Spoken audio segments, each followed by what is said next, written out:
Now, amidst inflation, insecurity, and dwindling value of the naira, the hike in the price of food has made life increasingly difficult for the average Nigerian.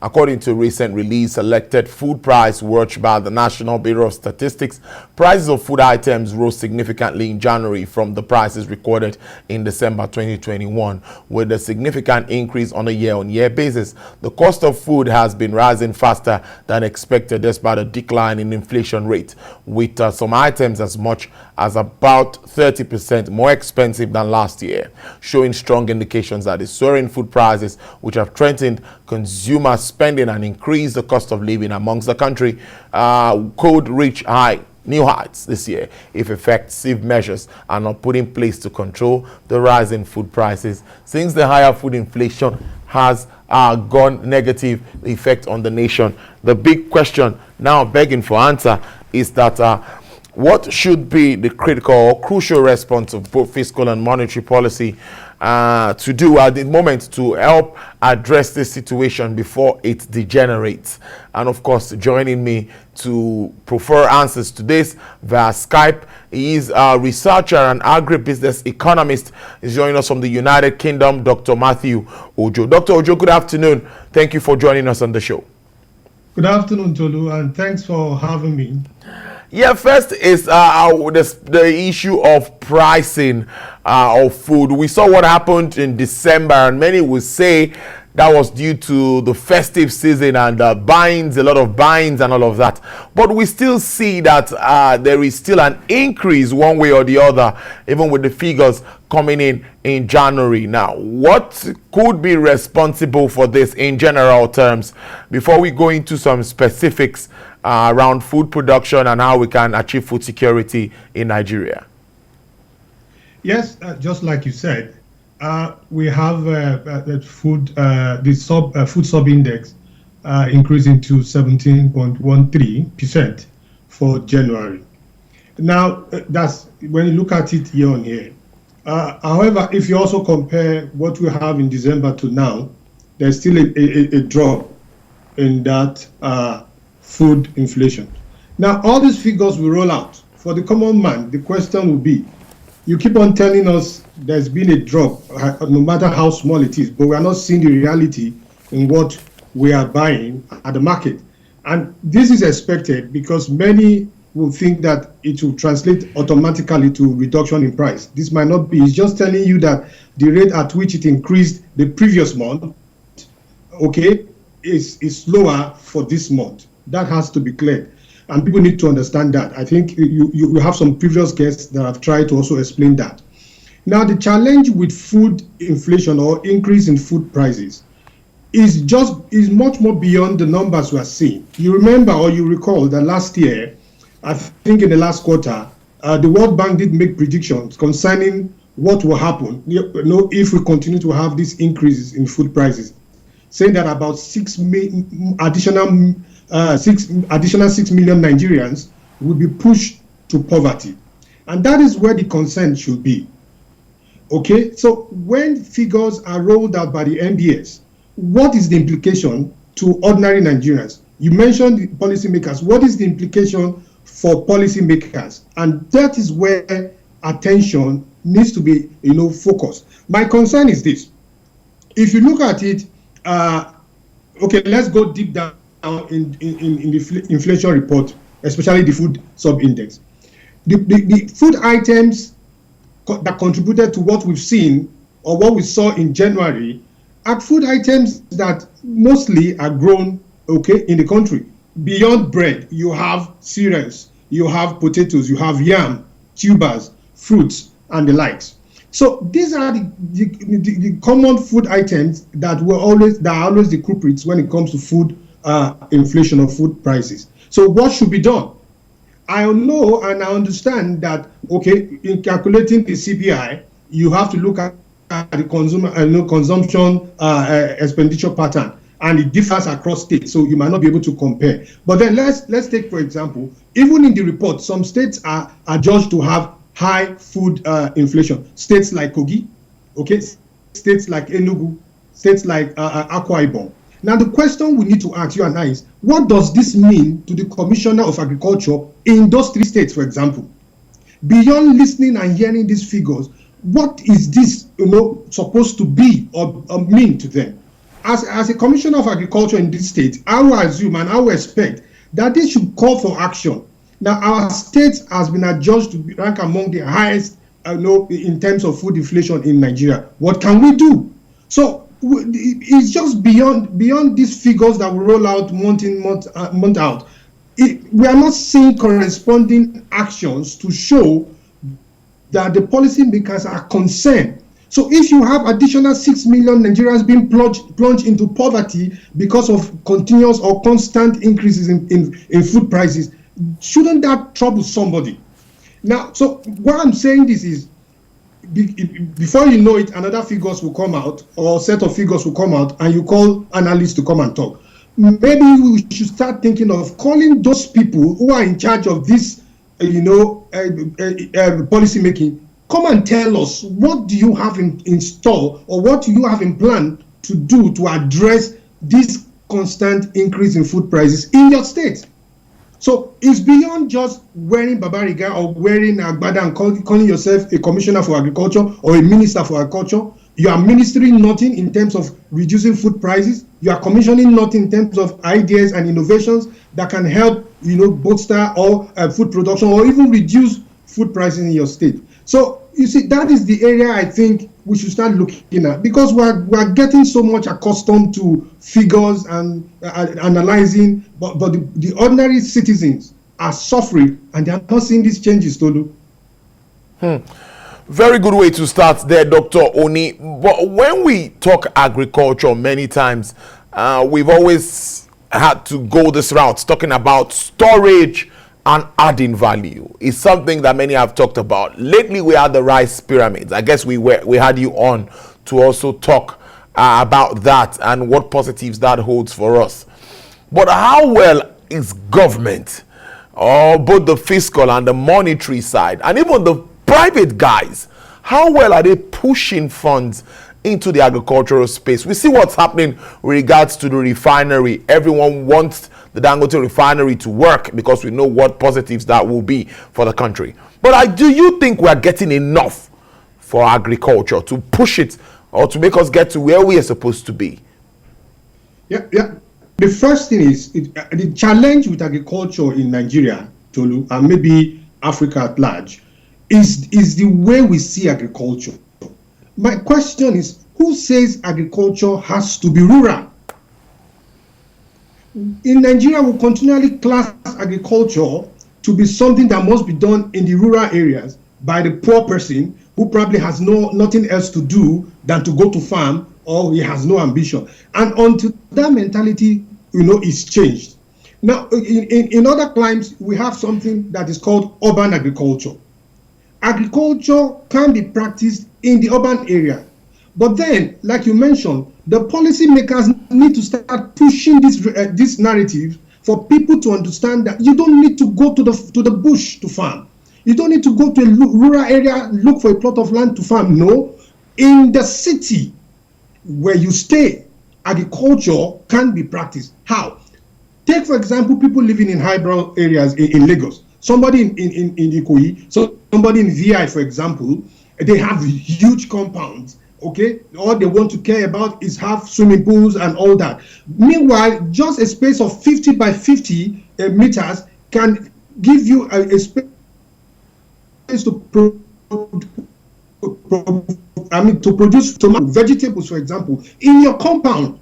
So when we start to look at agriculture, separately from how our mindset of agriculture being mainly what can be produced or done in the rural areas, then we'll begin to help ourselves to support food production. Now, if a state that is predominantly, or you have more people staying in the urban area, that also is migration. You can grow yam. There are many videos going, you can see them. Yam can be produced in your compound, Tolu. Bags of soil, if you have 100 bags of soil in the appropriate soil in your compound, you can cultivate yam, even in Surulere or in Metama.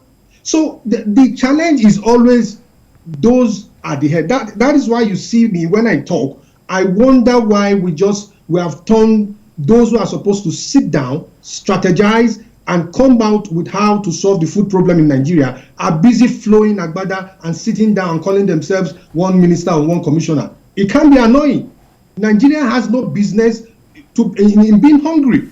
In terms of arable land, Nigeria ranks among the first 5 countries in the world that has the largest arable land. So my question is, why are we suffering in the midst of plenty?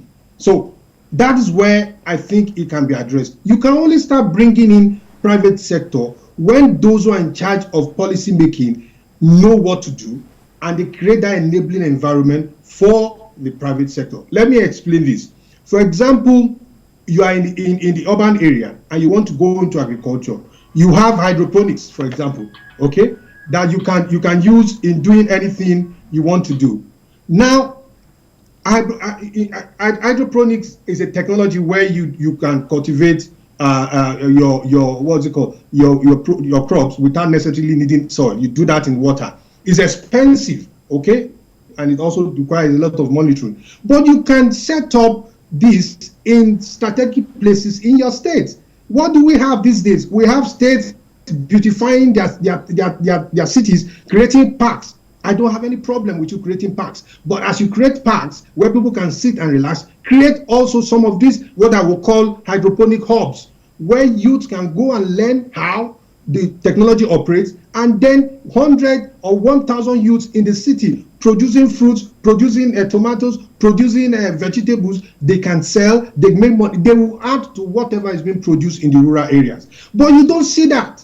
Or if you don't want to, if you don't want it to be government-led, create an environment for private sector people to come in and establish these parks or these technology parks for agriculture. And so you can be in Ikeja and you have 100 persons producing tomatoes and it's fresh. People can go to their stores and buy. It is not rocket science. It's just that the way we see things in Nigeria is keeping us where we are, and many people are dropping below the poverty line on a daily basis. As these figures are being reeled out, more and more people are becoming poor because their purchasing power is being eroded on a daily basis.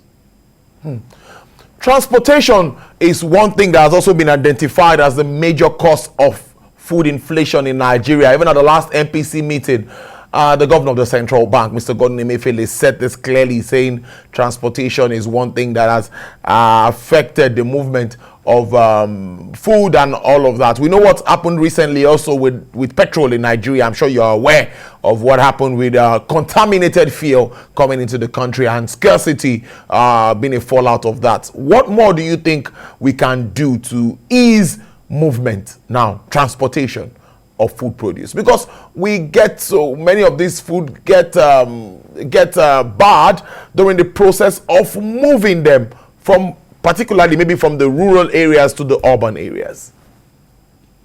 Thank you, Tolu. I'm very happy that the central bank governor has also pointed that out. And you can bear me witness that each time I come here to talk about increase in food prices, I've always mentioned the issue of transportation. Now, you see, if you look at even the figures released by NBS, the states that are judged to be low in terms of food inflation, states like Sokoto, Bauchi, and Kaduna, these are states where you have them produce, they produce cereals and grains and the likes. So it's cheaper where it's produced. And you also see them consuming more of these grains over there. Now, if that same thing is not to be transported to a state like Akwa Ibom, that is adjusted to be high, or to a state like maybe Enugu, of course, it's a different story, because transportation will definitely add to the cost of such grains when it gets to those states. And that is why I've always said we cannot leave transportation of food items solely in the hands of people who take advantage of both farmers and marketers at the market. So government needs to come in. How?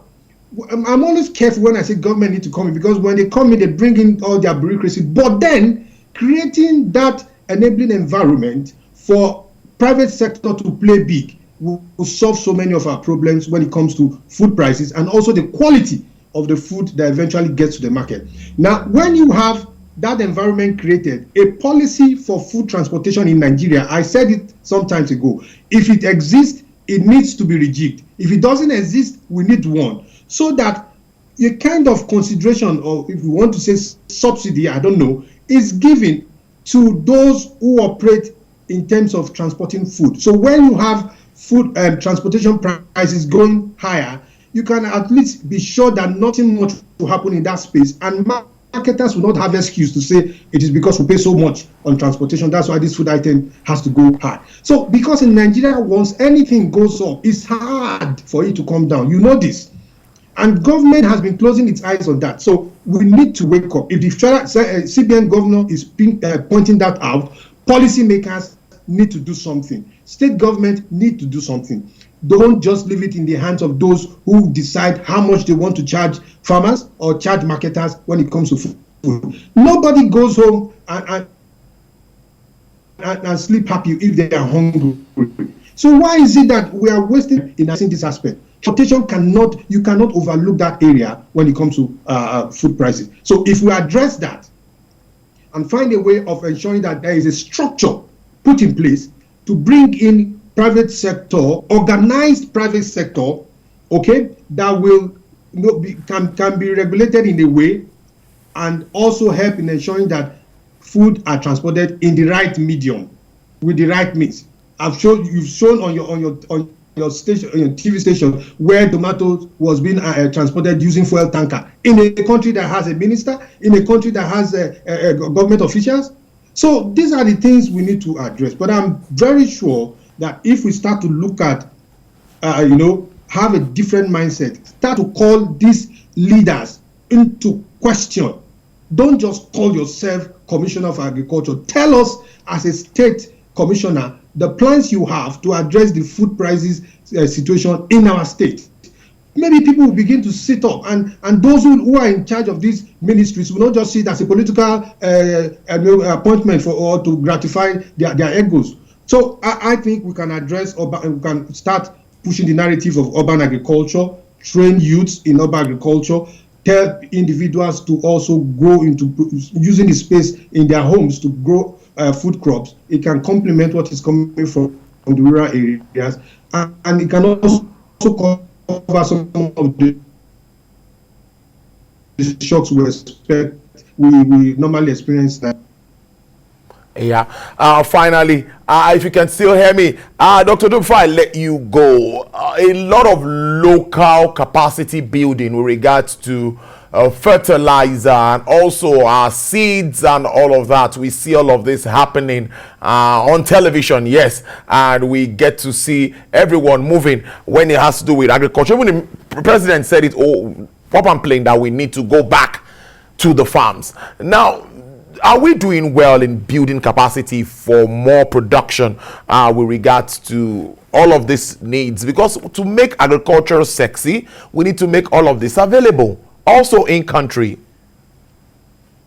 Yeah, in terms of capacity building, because I must tell you, we are not doing badly, honestly speaking, because I've been involved with capacity building for farmers over the years.